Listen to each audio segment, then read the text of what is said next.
But if I were to say true or false, Shawn, cancer is a metabolic disease or metabolic disorder, would you agree with that? Because there's carcinogens True. out there, there's like power lines, there's stuff in the water or whatever. But at the end of the day, would you say that cancer is more of a metabolic disease than anything else? I'd say 90% of the time, cancer is a metabolic disease, Okay. and that needs to be addressed. That's the biggest reason that we have proliferation of cancer.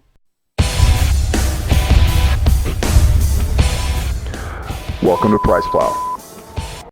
Welcome back to the PricePlow Podcast. I am once again honored to have Shawn Wells back on our channel. Shawn, welcome back. You were our second podcast guest before, and we had an absolutely incredible conversation. We'll need to link back to in the description, talking about optimizing brain performance. And that's been a year, so a lot of people have been asking, hey, get that guy back on. He's got some incredible insights. So welcome back. Here you are. Well, thank you very much. I appreciate it. That was one of the best podcasts I think I've ever done because of your passion. I loved the questions that you were asking, and it seemed very earnest and genuine, the questions that you wanted to know for your own edification, really, which I love. Well, yeah, thanks. And that's the truth is I am very interested in it. Obviously, I've been through some crazy life changes since that interview. So things are starting to calm down. We had our daughter. She's an incredibly high energy, awesome baby. But we went back finally. Things are calming down. We went and watched that interview again. And it was so good. But there was like so many things where I said, oh, I'm going to do this. I'm going to do this. And didn't do that. There's a lot of things that I now need to catch up back on because things have calmed down. So it's been great to go back and kind of replay it. And we threw up a couple short videos from it. And so people on our YouTube channel can check those out. And we'll make links back to it, like I said. But really good conversation about getting the most done and being efficient and different ways of just, optimizing your brain. And that was the whole point. And so with this conversation, we kind of lost touch for a few months because I had some craziness, of course, and then unfortunately, we came back together under some more unfortunate circumstances in that a distant family member was recently diagnosed with brain cancer and wanted to be as helpful as possible for this person. And it's obviously a very sad and unfortunate situation, but I know you had some experience with this type of treatment, and so and helping people alongside of a doctor's medical treatment. I know you have a story there, so I wanted to talk about that and kind of for me, I'm in the computer world. We always talk about disaster recovery, and one thing I realized in this situation is that, if I were to get any type of disease, let's say a kidney disease or a liver disease or something like that, where my brain is still fully functioning, I'm able to make a lot of decisions on my own, as long as I'm not incapacitated. But in the case of something like brain cancer or a neurodegenerative disease, you really don't have the capability all the time to make your own decisions. And for that reason, I kind of wanted to put together my own disaster recovery plan and talk about what I would want to do if all other things had failed and my brain was deteriorating to the point where it was time to throw some Hail Marys at the situation. And so that's kind of where we unfortunately came back together and started talking again. And so I guess before we go any further, I'd like to, of course, throw some disclaimers down. This is obviously going to be some controversial material here, and this is not to be construed as medical advice at all. This is really for my personal learning experiences. And some of the things that we're going to talk about for me personally would be as a last resort when all other things have failed. No doctor-patient confidentiality has been generated or created here because we are not doctors also, so we have to say that.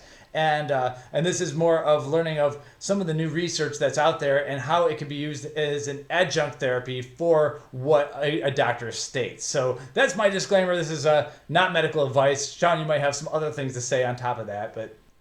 Yeah, exactly. I'm still a registered dietitian, certified sports nutritionist, and I was a chief clinical dietitian for a decade, practicing in long-term care, also called skilled nursing, and in acute care hospital scenarios. So, I do have some knowledge here, both from my own personal digging in, similar to you, like I'm a biohacker of sorts, because I've had a lot of conditions that I've had to deal with personally But then I've also had some people come to me related to my expertise.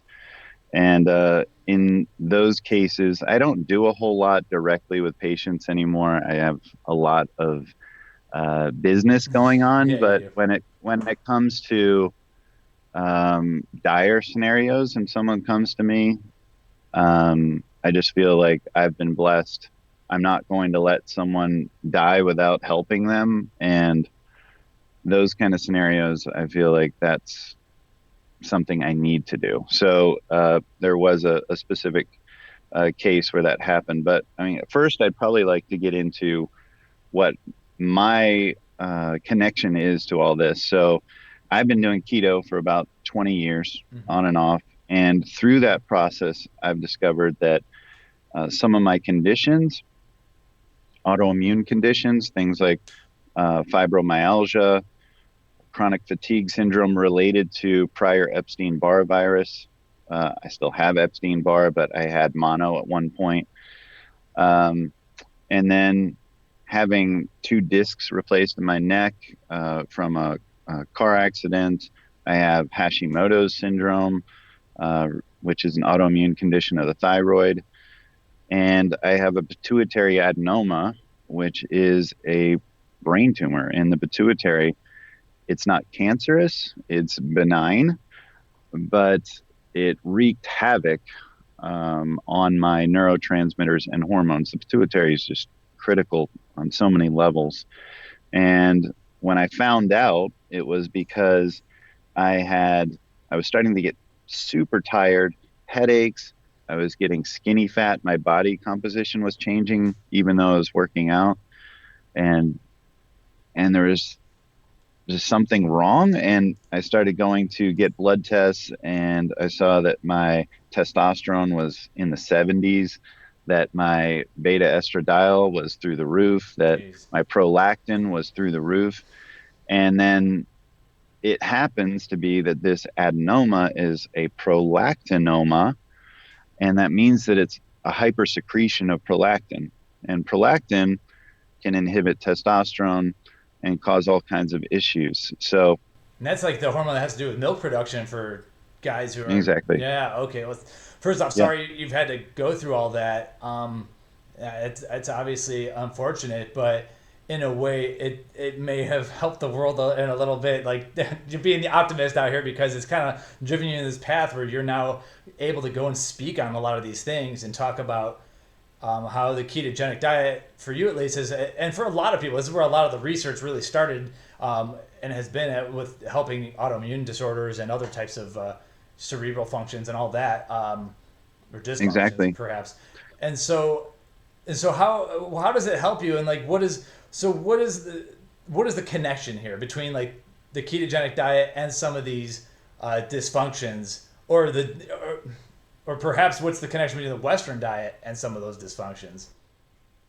Yeah, so that's a great question. And I do feel you're right. I think the most passionate research comes from a place of, I need to fix myself. And if you look at like researchers that are just on fire for that subject, it's because they're dealing with it themselves, or a very close loved one. So I think it is a blessing. I think that I have been able to help people because of my condition. And yeah, so it's not obvious, the connection. Like you're saying, you might think keto with lowering blood sugar. You might think keto with weight loss. And then some people know, okay, epilepsy. But what is the connection to autoimmune conditions? Well, a lot of autoimmune conditions we're finding out are connected to mitochondrial dysfunction. And mitochondrial dysfunction results in something called insufficient cellular energy states, ICE. And what that is you're not getting enough ATP produced, adenosine triphosphate, the energy molecule produced by the mitochondria, right? So the problem here is you get fibromyalgia, you get chronic fatigue. Fibromyalgia is several things like hyperactive nerves, it's hypertonicity of the muscles, and all this is happening. I mean, none of this technically has been proven, but all this is happening because of insufficient cellular energy states. They just can't function optimally, right? So a lot of autoimmune conditions are correlated to this. And we know almost every disease state is correlated to mitochondrial dysfunction if you track it all back. And That's so like the base of mitochondrial, like a ton of these different diseases. totally, because from there we get things like inflammation, glycation, oxidation happening, where there's damage happening to the body when those are in chronic states. And those are all methods of aging. Like mitochondrial dysfunction results in aging. Mitochondrial dysfunction results in things like glycation, which is blood sugar damage, inflammation, oxidation. And we also know that keto, the ketogenic diet, or a state of ketosis through intermittent fasting or exogenous ketones or what have you, when you're in a ketotic state, that you bypass the secondary complex of the electron transport chain and you get energy and you get ATP without that insulin resistance, without that glucose intolerance that happens so typically with the Western diet, with metabolic syndrome. There isn't really a ketone resistance.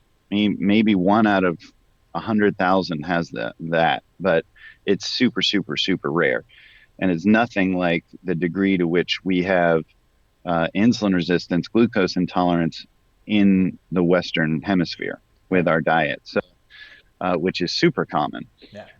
So we see that the ketogenic diet, or being in a ketotic state, improves mitochondrial dysfunction, improves the energy state, reduces oxidation, reduces glycation by reducing blood sugar, reduces inflammation. So then across the board, we have improvement in almost all disease states, and with autoimmune conditions and with insufficient cellular energy states. This is why people get such a boom, clarity when they are metabolic syndrome, when they do have epilepsy, Alzheimer's, these kinds of things that, like you said, the neurodegenerative states, that they get clarity, that they get energy back, they feel great. Now, does someone feel the same way that's an athlete that has great glucose tolerance, that has high insulin sensitivity, that can eat carbs, that's lean? No, they don't. So they don't relate as well to these kinds of scenarios. But for people that are metabolic syndrome, for people that are living with chronic fatigue syndrome, for people that are living with autoimmune conditions, epilepsy, Alzheimer's, for them, it's transformative. So to me, probably 75% of the population, I would love to see what they could do on a ketogenic diet, or at least using intermittent fasting, because to me that they could truly benefit from that kind of situation where you're improving mitochondrial dysfunction. Wow. Okay. So thank you for all that. So going way back, you mentioned glycation. And so this is basically, can you explain that a little bit better? Like, or not better, but a little bit more. So this is basically damage that's from like just a prolonged amount of blood sugar exposure, I guess could be the word. And that's like the HbA1c that we talk about, and then we talked about like some of the blood tests that you would want to get if you're healthy. That's glycated hemoglobin, and so that's a good way of testing if you have basically like blood sugar damage. Is that a good way of kind of putting it? Yeah, and exactly, yeah. And glycation usually correlates extremely well, goes hand in hand with inflammation, and these are again 2 great aging markers. And we've talked about this personally, that my 2 favorite blood tests that I would get that are very cheap, that have a profound impact, and I wish every doctor would look at these 2 blood tests. Probably for $100 you could get this done, and let's say we did this every quarter. I could tell you your likelihood of getting any chronic disease. I could tell you the rate at which you're aging. I could tell you your health state by these 2 labs. And it's just hemoglobin A1C, like you said, which is a better marker of longer term blood glucose, because if you just look at blood glucose, it's too transient. Right. It just goes up and down, moves too much because of so many things, because of catecholamines, because of insulin, because of exercise, because of all those different, food, obviously, all that stuff. So hemoglobin A1C is a much better indicator. And then looking at CRP, C-reactive protein, for inflammation, it's deeply frustrating. I swear, if someone just takes this away from the podcast, that would be great, to just look at these two blood markers. And I wish I could go to the White House level and have every doctor make this a part of every physical at least once a year. It's so profound, the impact we could have to intervene before these disease states even happen. And we could track these numbers over time and say, look, you're pre-diabetic. You are heading on your way to metabolic syndrome. Or like, what's going on here with all this chronic inflammation? And it would be so profound. It's so frustrating to think about all the disease we could prevent, all the coronary heart disease, atherosclerosis, cancer, diabetes, Alzheimer's. I mean, everything is related to this. So, and it's the base of this, and a lot of it's just coming from the overconsumption of carbohydrates, cheap carbohydrates, kind of like the simple nutrient-free foods, really, that we're so exposed to that are cheap. Okay, so the glycated, so the glycation leads to this inflammation. At some point, you are on this path of just, you have damage everywhere, and then just like kind of like all these different things can happen. Can we really tell like what obviously diabetes is like, seems to be the most common thing, but it seems like there's also been research that I've seen, and it's becoming harder and harder for anyone to argue against this at this point, with all the data, like a massive amount of data showing out of the England, I think, where they showed, and so it's not really exactly causative, but it's correlational, where the higher people's HbA1cs were that they tracked over time, the very much a better chance they had of getting dementia. And so we blogged about that, and I could link to that, but it's like basically like we are connecting the high blood sugar, the prolonged high blood sugar and glycation with all these disease states. And I think it's becoming harder and harder to argue. And to me, it's kind of frustrating that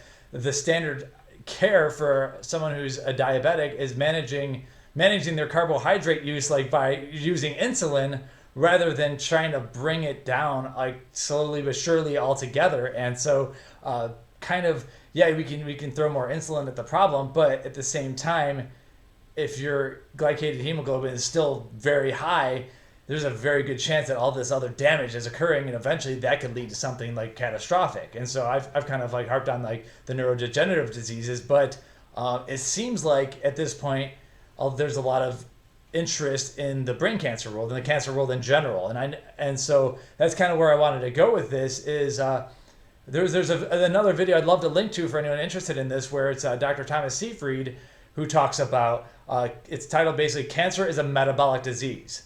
And so I'll make a link back to that, but if I were to say true or false, Shawn, cancer is a metabolic disease or metabolic disorder, would you agree with that? Because there's carcinogens out there, there's like power lines, there's stuff in the water or whatever, but at the end of the day, would you say that cancer is more of a metabolic disease than anything else? I'd say 90% of the time, cancer is a metabolic disease, okay, and that needs to be addressed. That's the biggest reason that we have proliferation of cancer. Okay, more so than genetics or lead paint or any of that stuff. So those things could exacerbate the scenario. We all have cancer cells all the time, but we have ways of extinguishing those cancer cells. So it's a question of like how rapidly they're proliferating and how much it kind of grows out of control. It's essentially like anabolism unchecked, right? Like that, just there's proliferation that's out of control. And certainly there's things that are, like you said, these toxins, there's things that correlate to cancer that could exacerbate those scenarios. But cancer spreads by really two means that I know of, and it's glucose or estrogen.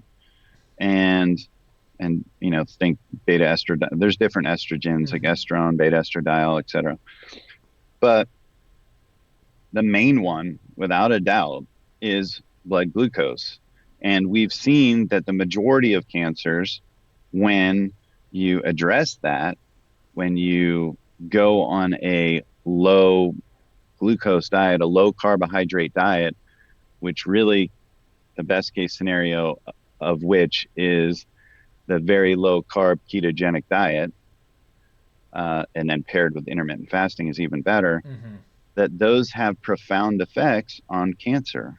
Epigenetics, which Victoria Atlas Fields works with still, has done some great research. The data hasn't been released yet, but they worked with hundreds of cancer patients, maybe even to thousands, I forget. But they put them on ketogenic diets that were very controlled, and they were all at various stages of cancer, various types of cancer, and they tracked it, and the results were profound. I can't wait until that data is released, because that data needs to be released. I think it could have an amazing impact on our healthcare approach with cancer. And we have also seen, as we've discussed, that that ketogenic diets are a good adjuvant therapy to radiation and chemo. I'm not saying, again, we're not doctors. I'm not saying don't do radiation, don't do chemo. Right. But I have mixed feelings on some of those in certain circumstances, but that's my personal feelings. I'm saying definitely work with your oncologist. I would always get a second opinion, and hopefully they're open to the idea of the ketogenic diet, as many are becoming, and it can definitely be a strong adjuvant therapy. What is frustrating is when they say, you have cancer, eat whatever you want, and they come out of, chemo or radiation and like, here's your, apple pie, and here's your ice cream, and here's your, Coca-Cola, and it's well, and it seems blown. like the standard concern is that people who are going through chemotherapy, they become so nauseous that doctors seem to be happy that they're eating anything and keeping the weight on, when it's like the body is almost trying to. I can't say one's first chicken or egg, but yeah, the body's trying to fast out this stuff, because a lot of these cancer cells, they don't seem to like ketones as much. When you put your body into this alternative fuel source and you don't give it a ton of glucose, a lot of, and not every one of them, but it seems like a lot of the different types of cancer cells do prefer glucose over ketones. And if you take away the glucose, your healthy mitochondria, and this is what drives me crazy, is we were never taught, like in high school health class or anything, or even in some of the college courses, I was never taught, hey, there's this whole secondary, and possibly tertiary. There's other forms of energy out there that your cells can easily adapt to that aren't sugar. Like, it was always carbohydrate, carbohydrate. And so the thing is that a lot of these cancer cells do prefer carbohydrate. Our cells don't necessarily need that, and there's no carbohydrate deficiency. We've talked about that. And so if you take away one of their favorite fuel sources, and hopefully your mitochondria can switch over, then you might be able to, like, kind of weaken the playing field a little bit. And then I say nuke them with whatever your oncologist would say. That's kind of where I am starting to go with. But like, I guess, like, to get into some of the meat of this. Well, first off, I think you have a story about, like, this situation. But I was going to basically ask you if you don't want to, like, go into the story or not, and that's up to you. I was basically going to say, like, let's say that I do get brain cancer in the future, and Jill, my wife, is watching this video. I've become like a total not me. I've become a total mess. I don't care. All I want to do is, let's just say, drink beer and eat pizza or whatever. And Jill's watching this video. Like, I would love to know eventually, like, what is the plan for you to, like, throw everything you can, because everything else has failed us. And that's kind of where I'm going. But you might have a story about that first. I'm not sure if you want to share or not. I do. So a client came to me, and she said that, Shawn, I desperately need your help. I know that you're good with the ketogenic diet. You have a clinical background, and I've heard you worked with a few other people and had extremely good results. And she had glioblastoma multiforme. And so that's brain cancer. Majority of her brain was taken over.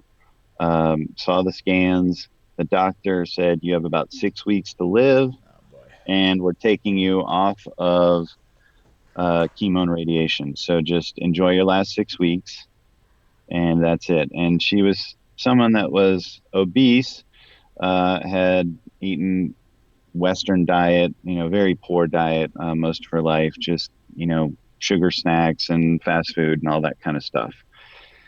And she came to me and said, is there anything I can do at this point? And so I had kind of a, 4-page thing I wrote up about all the different biohacking things she could do. But as far as therapeutic things that are pretty powerful, that if I was to sum this up, would be ketogenic diet.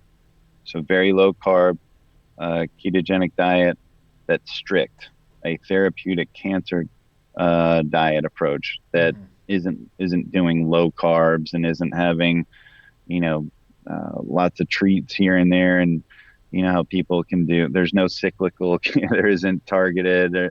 This is a true strict ketogenic diet. Paired that with intermittent fasting, a 16 and 8. Paired that with hyperbaric oxygen chamber therapy. Paired that with IV vitamin C twice a week. And then exogenous ketones and C8 MCTs. So the MCTs get converted to ketones once your body beta oxidizes them and all that stuff. But why the exogenous ketones? If you're already like way deep into ketosis, do you really need the extra? Just looking at some data that's been done with other cancer patients and other animal models where they've done it. Again, there isn't tons of data, but it seems to have an additive effect. One reason might be that you're upregulating MCT transporters. Remember that she only had 6 weeks and she wasn't adapted. Right. Okay. So this is when you upregulate those MCT transporters by getting deeper into ketosis faster. And also remember, she isn't going to be like doing high intensity interval training or something where she's depleting glycogen, getting into ketosis faster. So this allowed her to get those transporters up where she's taking in and using more ketones, thereby also lowering blood glucose, the need for blood glucose for energy. So I think it's arguable whether you're impairing adaptation by using exogenous ketones. But I think in this scenario where time was so short, you needed a lot of ketones thrown at the cells, it seems like. Exactly. Okay. Yeah, exactly. So, and just from what I've seen with preliminary data, it seemed to have an additive effect on top of the ketogenic diet and hyperbaric oxygen chamber therapy. You can go back and look at Dom's video with the animal model, and they showed that. So sometimes it was using ketone esters, sometimes it was using ketone salts in some different studies, some different models, but it does seem to have an additive effect. So the cool thing was 6 weeks later, to the day when she was supposed to be dead, literally, per her doctor, dead and buried, and her husband would have been, standing at her tombstone. She texted me back and said, I had an 80 to 90% reduction in my tumor. She showed me the scan. And I was floored. And she was floored. Yeah. And she had lost, I want to say it was about 25 pounds. She was significantly overweight, like maybe 80 pounds overweight. And she was thrilled. And I said, at any point, did anyone tell you about the ketogenic diet through your cancer journey? Like any of your practitioners? She said, no one but you. And I'm going to be honest, Mike, that really pisses me off. Yeah, that's sick care right there. So we've talked about how it's at least beneficial as an adjuvant therapy. That's been demonstrated by multiple practitioners that it improves the accuracy of the radiation and improves the outcomes. Again, it improves the outcomes with chemotherapy. So we've seen that. But maybe someone's, they say, well, this ketogenic diet's a little crazy. That's not my thing. I'm going to go with standard of care, SOC. I'm going to go with standard of care and just do what's expected, what's reimbursable, right, for lots of money. So we're not going to do the ketogenic diet. But when they said, hey, you're going to be dead in 6 weeks, we're taking you off everything to just enjoy the rest of your time on Earth. At least at that point, couldn't have someone said, hey, I've got this like shot in the dark, maybe this thing that I've heard about. I'm not really sure. It sounds a little hokey, but ketogenic diet. Why don't you give it a try? See what happens, if you're so inclined. But never came up. And think about what happened in 6 weeks' time to her. I mean, it's frustrating to think about how many people have been buried. And the second half of the story is very sad because she ended up continuing to progress, ended up going back to her doctor. She never got all the way clear of the cancer, but she struggled over time. As she improved, she ended up going kind of backwards on her diet and eating junk food and all that again. And she slipped some, and then she went back to her oncologist, and the oncologist put her back on chemo and radiation. And within about 6 months, she had died. So, where that would have ended up if she was strict on the ketogenic diet with the chemo and radiation or without the chemo and radiation, I don't know. I can't say, but I certainly know it benefited her. And I can't, translate these results to every person that has cancer. But I know in this case, the results were pretty profound. But if you think about where's the money in a ketogenic diet, where's the money in intermittent fasting, there's a little bit of money in hyperbaric chamber. There's a little bit of money in IV vitamin C. There's a little bit of money in C8 MCTs and exogenous ketones. But most of that stuff, I don't know, like let's say all that adds up to, $1,500 a month. I don't know. Let's say that's the number, and compare that to one round of chemotherapy can be $50,000 to $100,000 in true costs. So where's the money? Yeah, that's sad. So, dang, yeah, it's like you might as well want to give someone that Hail Mary, give them that shot and everything. So it's unfortunate, but hey, at least it seems like you definitely helped extend the life a little bit. What I want to say is like I actually kind of backed into this a little bit accidentally. Our YouTube followers on our channel might remember I had a video where my ketones were so high and my blood sugar went so low, I was afraid that I was about to pass out and like die, because we're kind of taught this whole hypoglycemic thing where you're going to just pass out and faint if your blood sugar is so low. Well, I ended up doing some research, and that's how I found Dr. Thomas Seyfried, because he had developed this glucose ketone index, where basically to get into therapeutic keto levels at like for his oncology patients, you need to be pretty deep, and it turns out that I accidentally got in there. So it's not impossible to do through fasting and whatever I did the few days before. I was able to get into this level, and it turns out that as long as your body has those ketones, you don't necessarily need all that blood sugar. And so that was my concern at the time, and I started researching. I found this study that he had written where he had this glucose ketone index, and it turns out I emailed him, and he did respond, and it was pretty cool. And he sent me the latest version of his paper, which was the press pulse theory. And that's where it brings up, okay, so you the press pulse thing is a whole evolutionary kind of thing about animals or whatever, but I think he stole that name. And so the press is you press on the cancer cells by depleting them of the glucose, and then you throw the pulse at them, which would be whatever the oncologist recommends. And in his case, in this study, it was the hyperbaric oxygen chamber.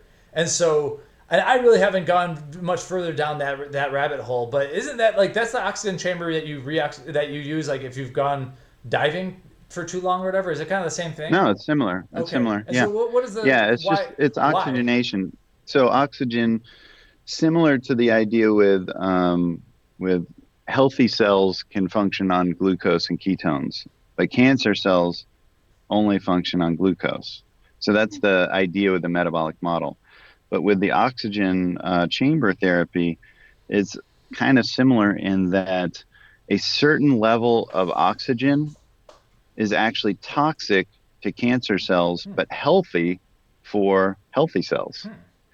So you can expose your cancer to this certain level, this titrated level of oxygen, and it will selectively kill cancer cells, but actually be beneficial to your healthy cells. So similar with the diet, you're just trying to do stuff that the cancer hates that your cells can happily tolerate.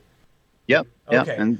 And so do and you have to similar start with like how does that C. work? You don't. Yep. There's different levels of oxygenation in those chambers, or Yep. Yeah, exactly. There's different levels of exposure, and then there's different atmospheres you can put the pressure at. And it's all, you need someone who's experienced with treating cancer, and not just someone who randomly has a chamber for anti-aging or what have you. So are those people out there? Like okay. For sure. Yep. And so interesting. Are there any other like supplements that could be taken or anything to assist with things? Yeah. So yep. So I also had her, I didn't mention this, I had her take, for mitochondrial dysfunction that we talked about, CoQ10 and PQQ. Methylation errors can lead to potential for cancer.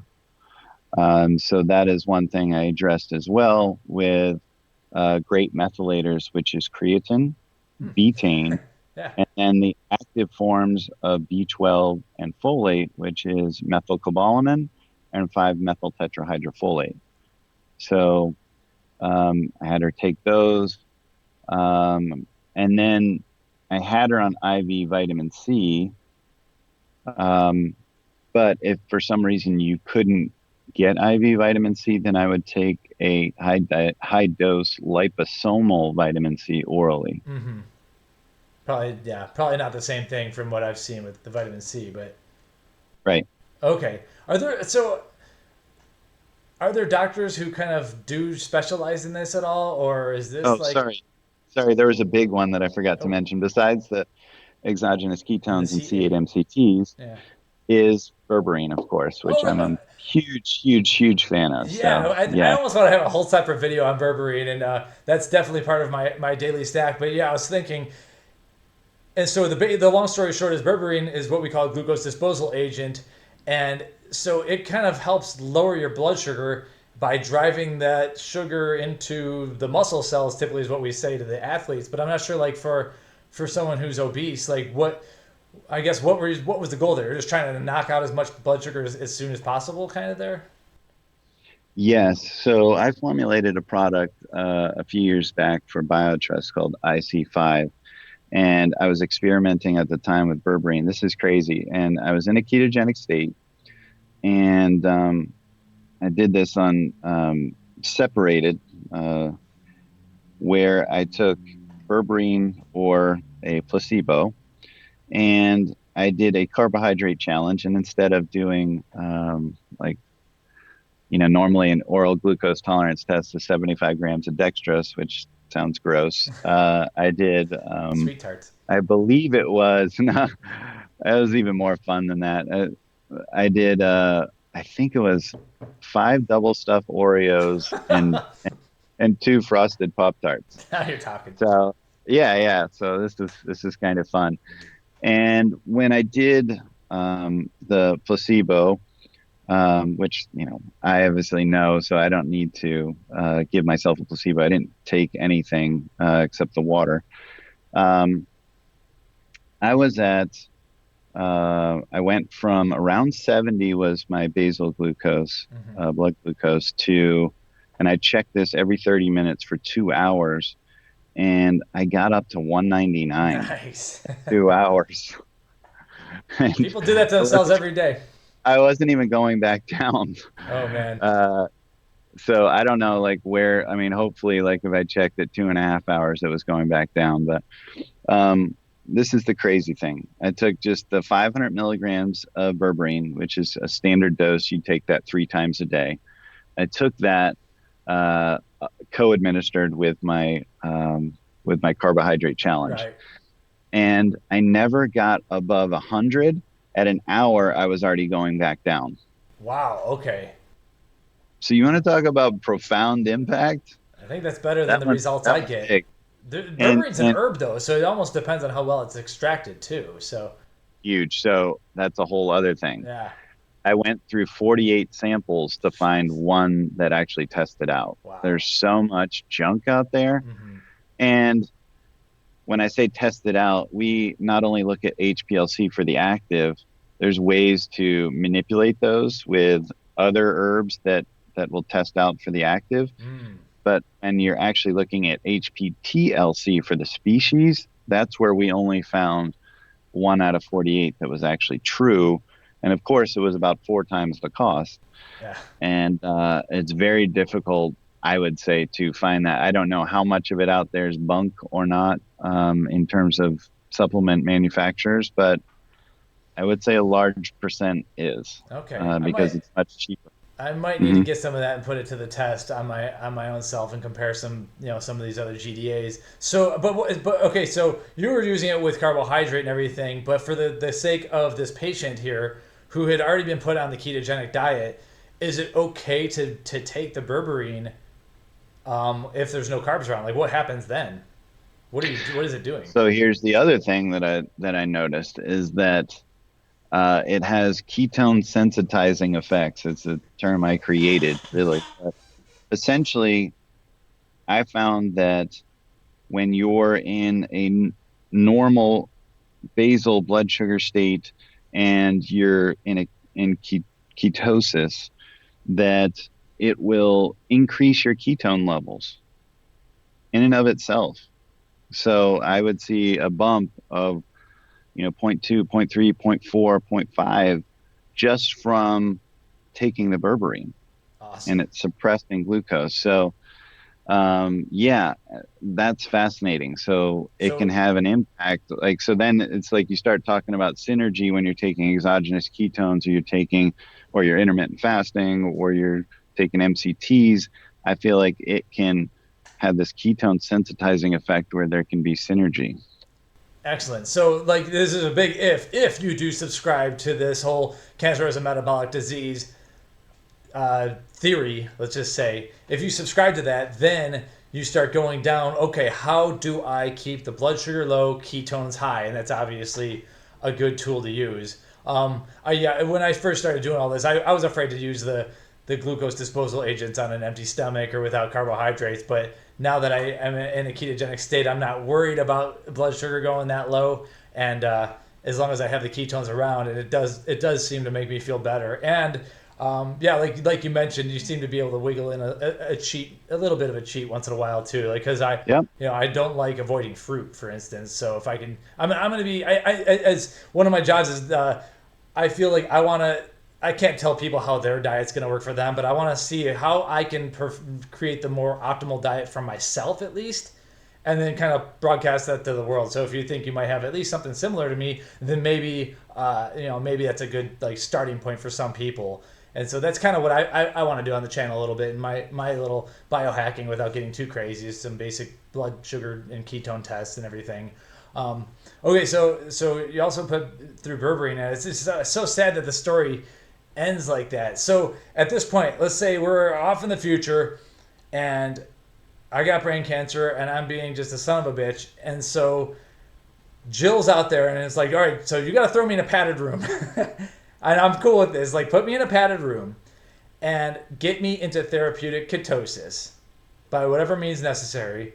And so one way to get into ketosis is starvation. Like, do you recommend would you say if I want to get into ketosis as soon as possible, would you rather go into a high fat mode and the exogenous ketones, or would you just say, Mike, just go starve yourself in a padded room for 2 days?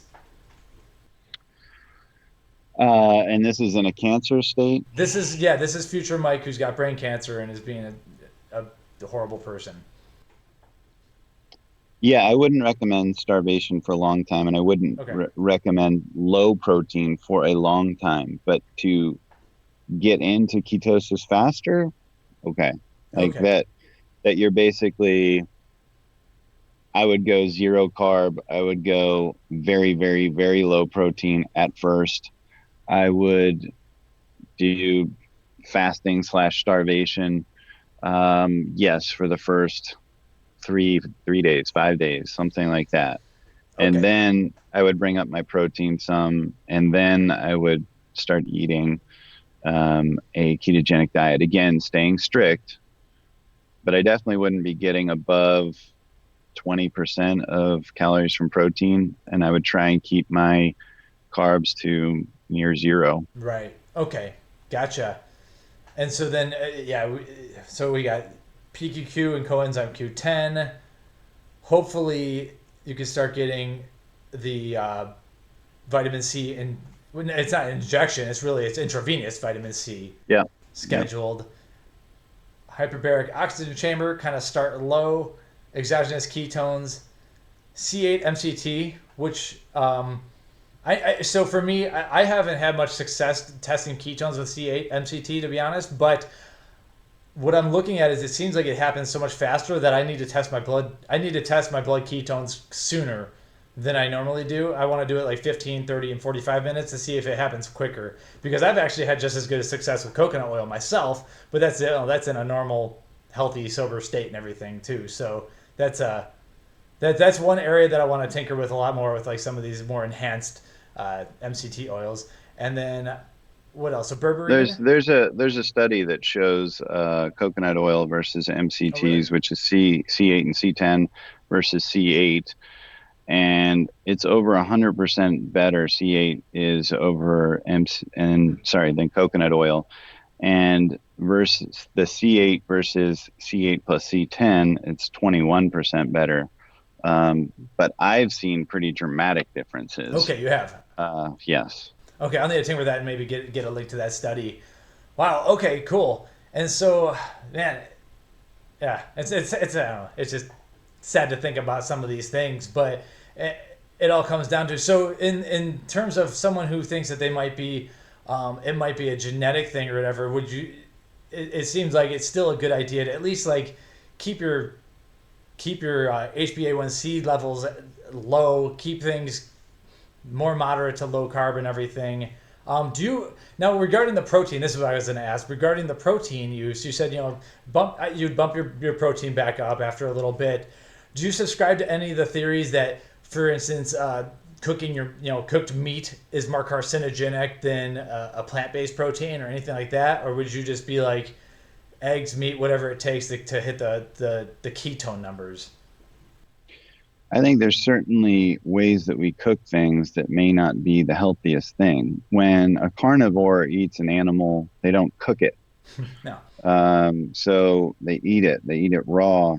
And there's certainly things that we're doing to it, especially under high heat, that can damage the flesh of the animal. So, and it may be exposing you to a greater level of oxidants. But at the same time, a ketogenic diet is pretty profound at reducing oxidation in and of itself. Mm-hmm. So that's why you don't see carnivores eating fruits and vegetables, because they can live just as long, but they're not producing as much oxidants and therefore needing antioxidants, and they're not in a glucogenic state, which is oxidant in and of itself. Mm-hmm.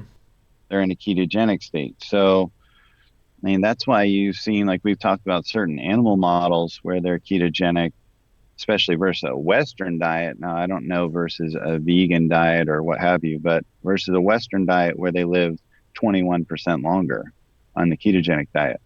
Mm-hmm. So I always make the argument, some people argue like carnivore, vegan, paleo, all these different things. I just make the argument, here's what I know. it seems like it's pretty conclusive at this point, is whole food is where we should start. It should be the basis for all diets. Then we can argue Mediterranean, ketogenic, vegan, all these different carnivore, all this stuff.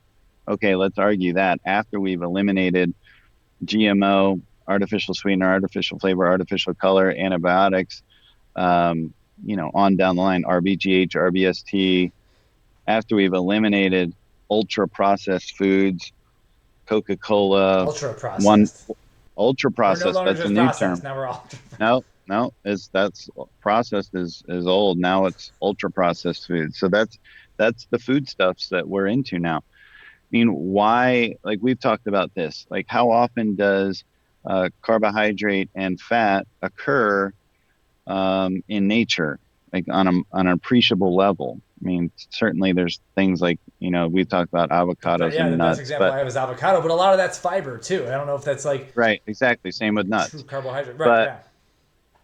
But if you look at this foodstuffs that's in our food supply, it's meant for bliss point, because that fatty mouthfeel plus the high glycemic carbohydrate, there's a dopamine response. It's called the bliss point. And food engineers intentionally do this so that we get this wow response when we eat foods. And, you take a nut that's plain, you might eat 10 of them, maybe.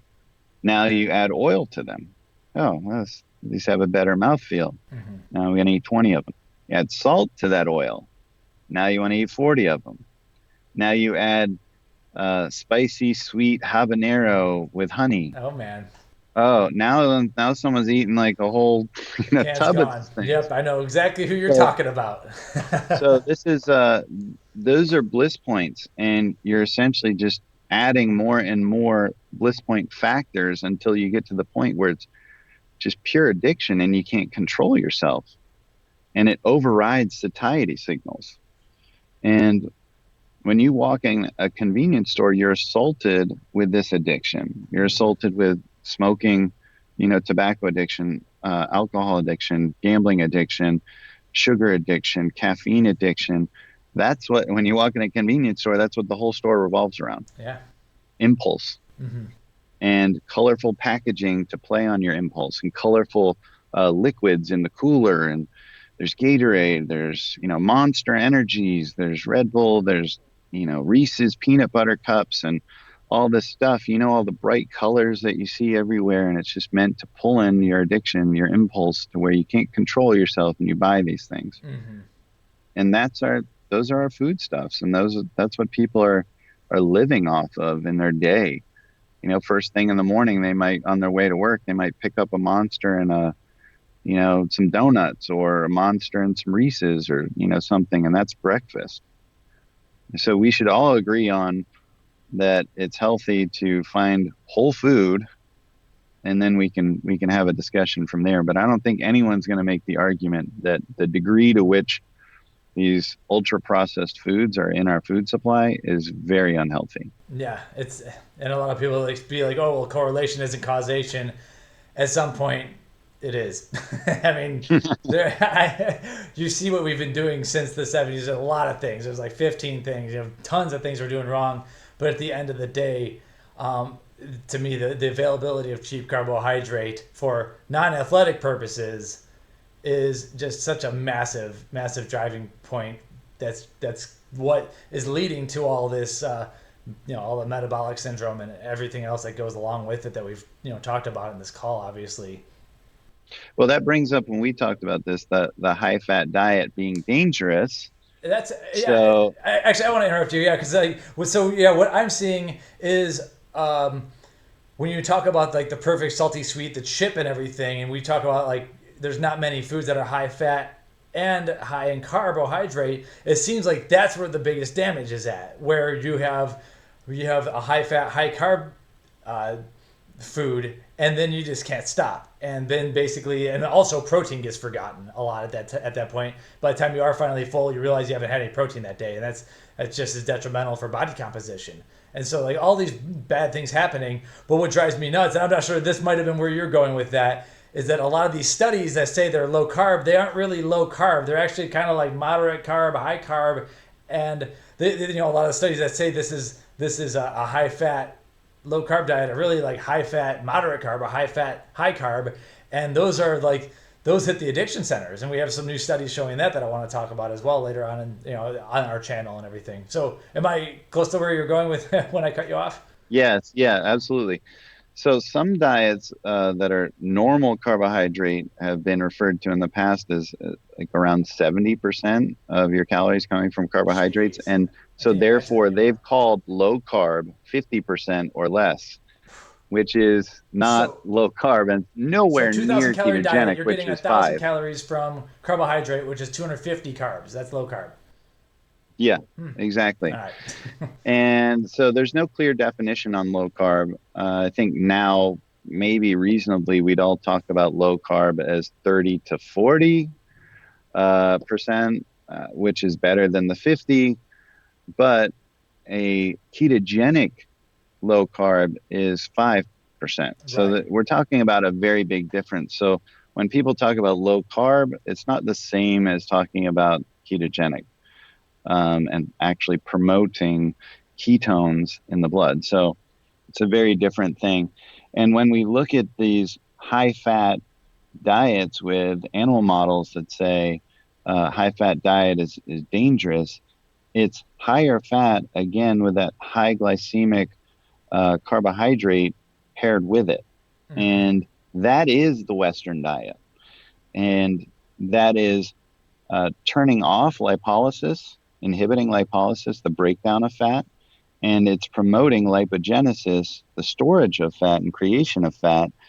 And that's what's happening when you're exposed to both. You're keeping insulin elevated, and therefore you're turning those other things off, you're turning off lipolysis and you're turning on lipogenesis.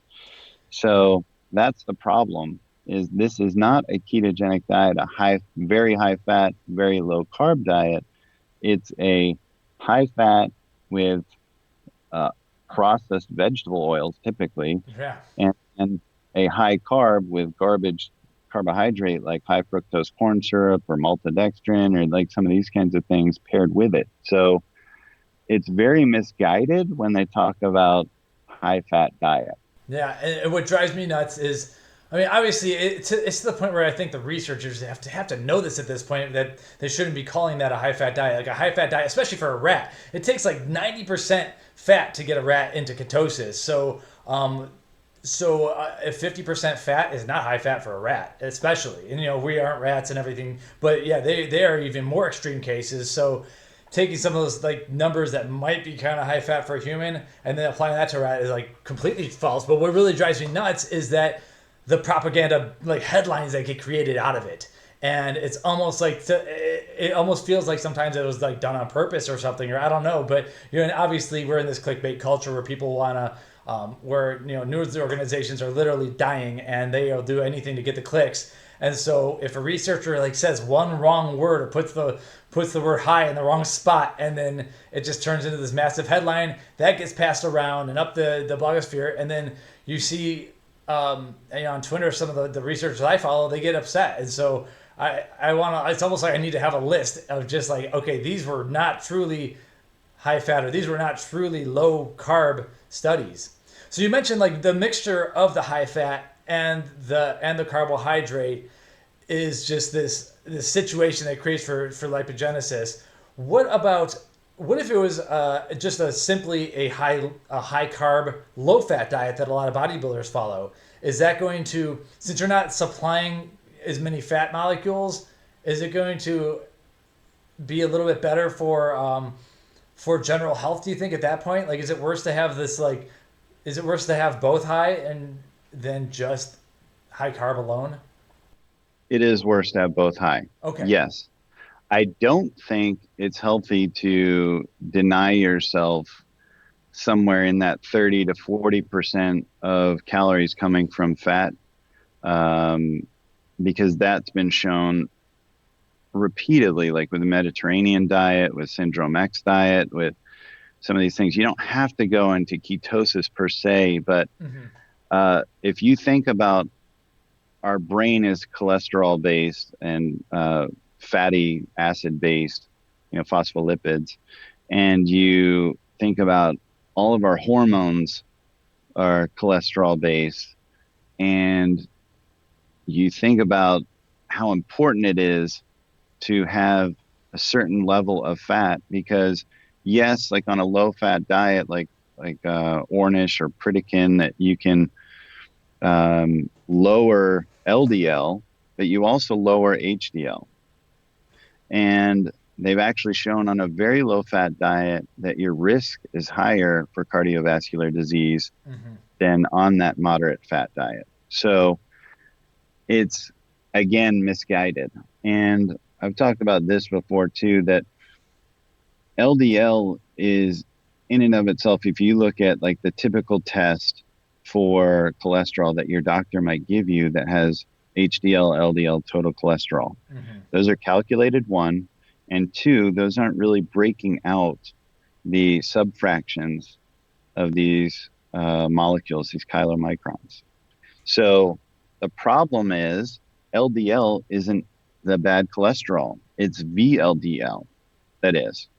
There's a large fluffy LDL that's positively correlated with improved cardiovascular outcomes, just like HDL.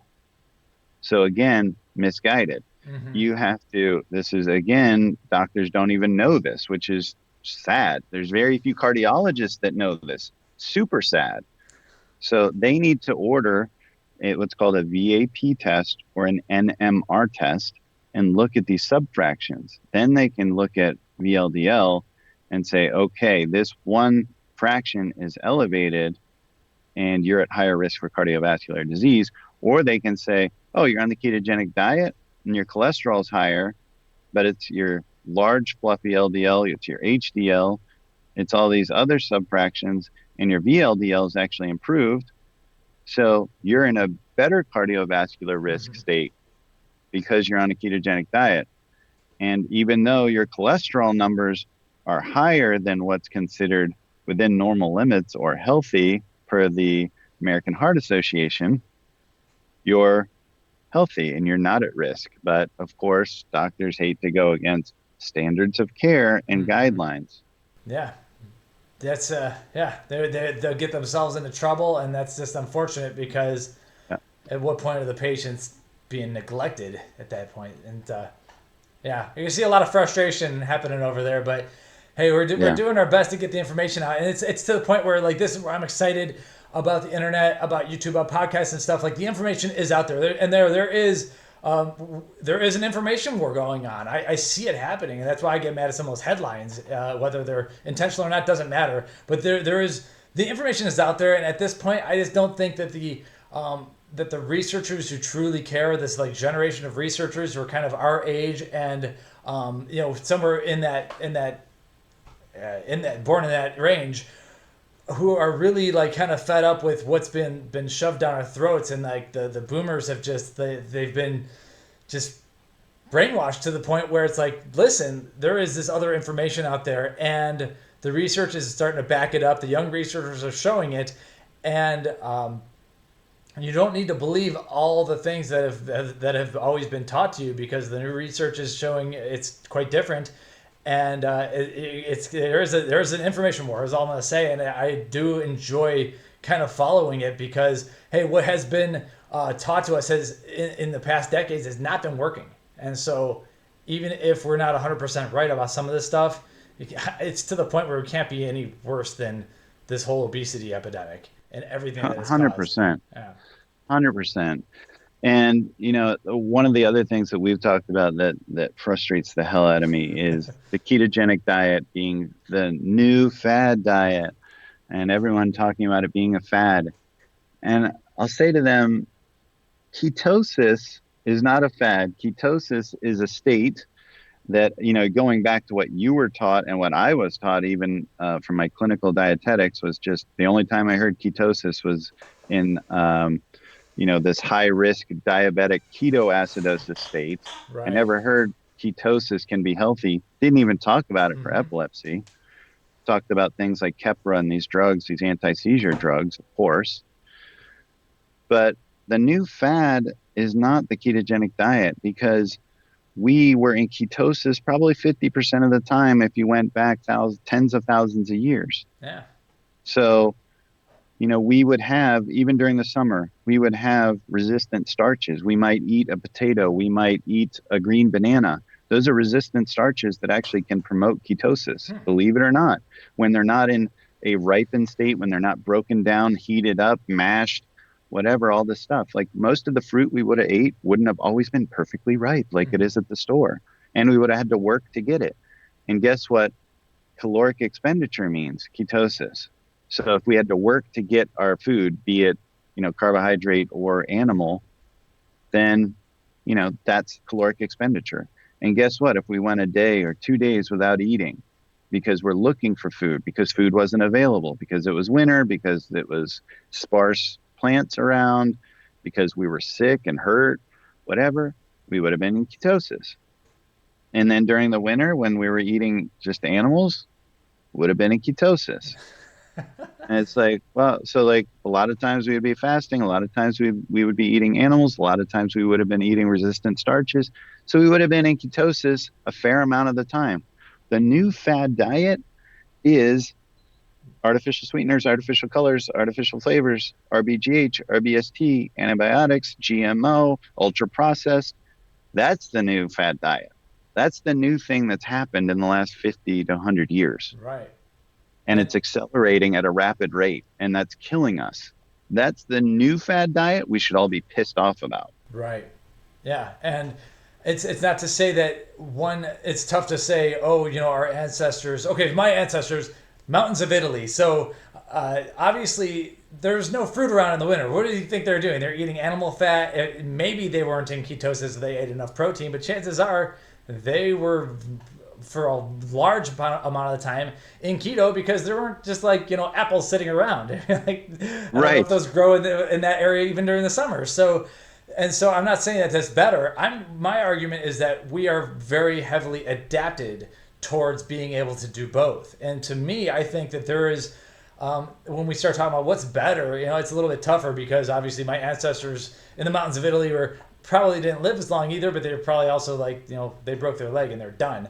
So it's tough to talk about lifespan in terms of being quote unquote better, but I can say that at least being adaptable shows that I think it's wise to be able to cycle in and out of things. And with the standard of care, the standard Western diet, we never cycle out of that state, especially given that quote unquote breakfast is the most important meal of the day. And so right off the bat, you might have some ketones starting to develop after your little nighttime fast. First thing we do is throw down 4 bowls of cereal, and guess what? Blood sugar and goodbye ketones. And those ketones do have certain therapeutic benefits, it seems.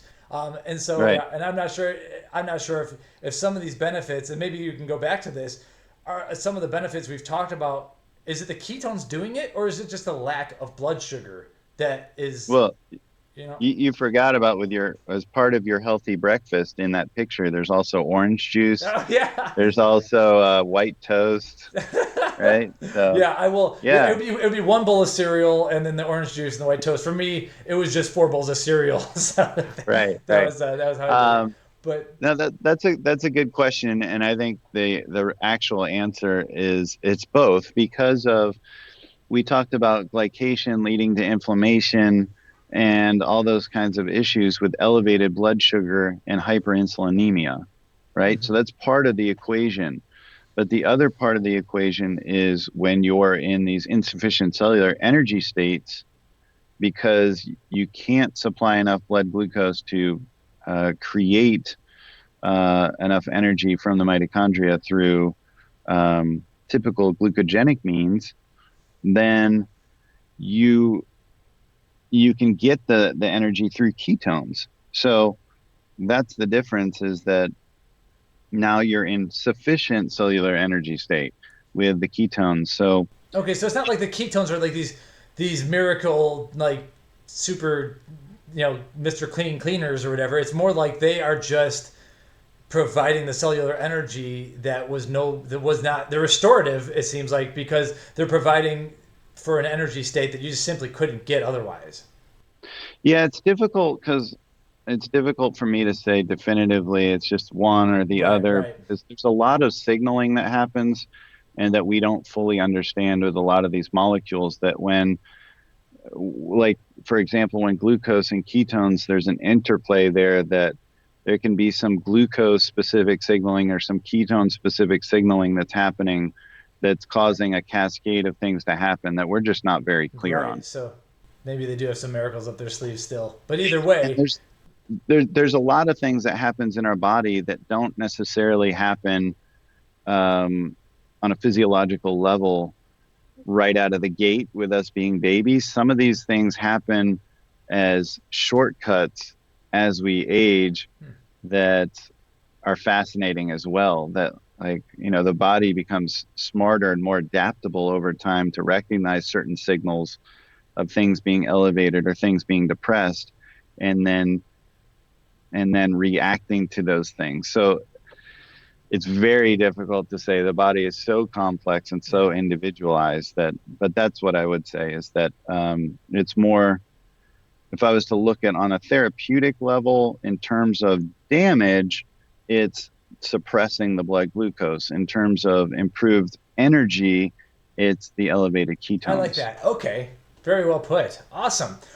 Well, Shawn, I think that's pretty good for now. I really appreciate you coming back, and I feel like I was just kind of thinking, like, oh man, I haven't asked much about Shawn ever, and I think we need to do a podcast interview where we talk about what you've been doing, because our two podcasts have been kind of me selfishly asking questions for me and my family, as opposed to seeing what lies ahead in the future. Because I know you've been looking at some new logos for some new projects. I'm not sure like what exactly you want to talk about, but I would tell you that then the next two calls I would like to have personally would be, first off, let's see where the future lies with Shawn Wells, because that would be your selfish call, like, just if you want to do it.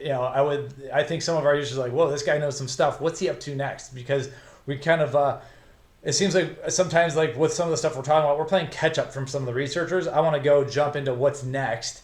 And then also, I wouldn't mind if you're willing to do so, and we promote the BioTrust IC5 or whatever during this video. I would like to just do a full-on like solo Berberine deep dive where we just sit there and talk about Berberine for 20 minutes. And okay, that would be my next two videos, but I'm not sure what you'd want to talk about. But just leading into the next few, so people can subscribe to the channel on YouTube. that sounds good. I mean, whatever you want to do, and I would love to see what some of your viewers want, and we can provide it. Yeah, absolutely. This one, given that we're going to be kind of in the title having a few different, like, I'm not sure what we'll call it, but like we'll be talking about cancer and everything. This might bring in some other visitors who are not necessarily like the standard PricePlow person, but for any of our PricePlow subscribers who are still out there, yeah, we would love to hear what you want to talk about, because Shawn's got way too much information about way too many things. So it's almost like, what do we talk about next? But those are my two ideas. Sounds good. I appreciate it, Mike. It was good talking to you again. Thanks, Shawn. Signing out. We will see you next time. Subscribe to the channel, and we'll have links and everything. But of course, Shawn is at Zone Halo on Twitter and Instagram, and we'll also make a link to his Facebook page, which you can follow as well. And so he often puts up really cool infographics and does some really cool stuff. Got a ton of projects that he has, and he shares good studies and all that. So we'll definitely have those links there, and maybe I'll drop some plugs in the beginning of the video, because we're so deep in. I want to make sure that you get plugged a little bit better there too. All right. Thanks, Mike. See ya. See you next time. Bye-bye.